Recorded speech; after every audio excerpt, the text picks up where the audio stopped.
Welcome to another crochet tutorial with Cozy Rosie UK. Today I'm going to be showing you how to make the foundation single crochet or the foundation double crochet in UK terms. It creates this super stretchy starting chain and it also completes the first row of your pattern too. So before we get started, don't forget to hit that subscribe button and of course hit the notification bell so that you never miss out another one of my crochet tutorials again. The materials that you need for this tutorial is any yarn and corresponding hook size. I'm using a chunky yarn so that we can see all the different parts of the stitch as we make them. So go and gather those materials and let's get started. So just like we make for any starting chain, we are going to first of all make our slip knot and put that onto our crochet hook. And the first thing we're going to do is we're going to make a chain of 2 to start. So we just yarn over the hook, bring it through, yarn over the hook, and bring it through.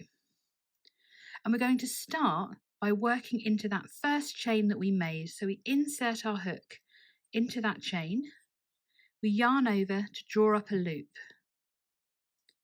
Yarn over, bring your hook through that first loop on your hook, so that you still have 2 loops on your hook, then yarn over and pull through 2.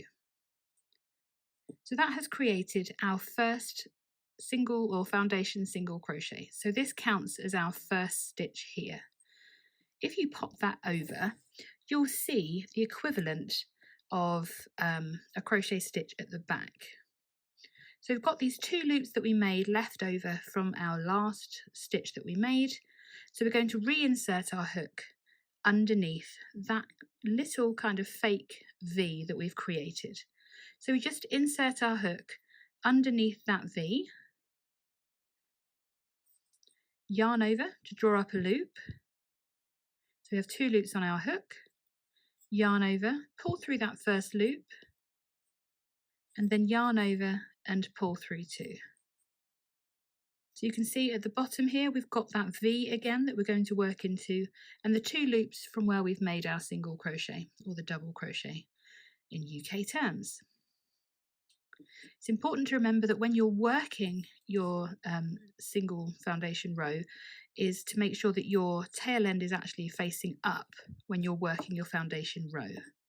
To count your foundation, you need to count along the top with your tail yarn at the bottom. So far we have done 2. We're going to go on to do a third.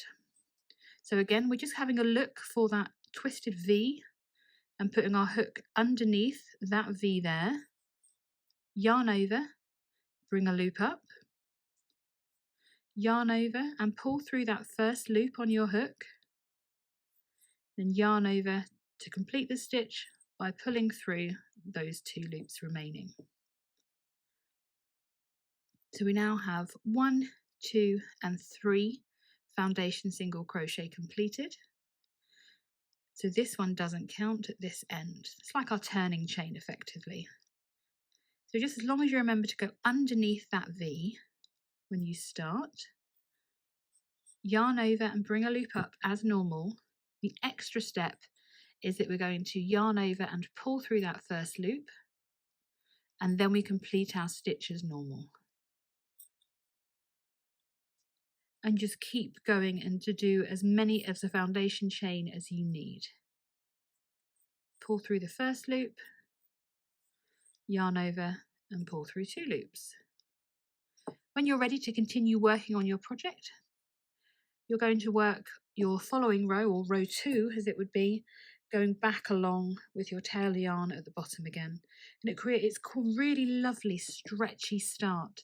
So if you're making a crochet blanket, or perhaps you're thinking about doing the bottom of a sweater, or in my case I'm going to use it in a cup cozy shortly, so that it gives a nice stretch at each side of your crochet project. Whereas sometimes when you do a standard chain, it can feel a bit tight where we've worked into that chain. Just keep looking for that twisted V at the back, getting those 2 loops, bring a loop up, yarn over, pull through that first loop, yarn over, pull through 2 loops. You can continue to make your chain for as long as you need it to. You don't have to wait to be asked to use this in a crochet pattern. If you need to make a lovely long chain to start one of your projects, you can of course substitute it for this foundation chain. Just make sure that you adjust the pattern and you don't work row 1 again. I hope you found this tutorial useful. There are of course other foundation chains. You can make a half double crochet foundation chain, and of course a double crochet or a treble crochet in the UK terms as well. So thank you so much for joining me. If you'd like to put this tutorial into action, click the link in the description box and you'll be taken to a free crochet pattern to complete a mug cozy that does feature the single crochet foundation chain.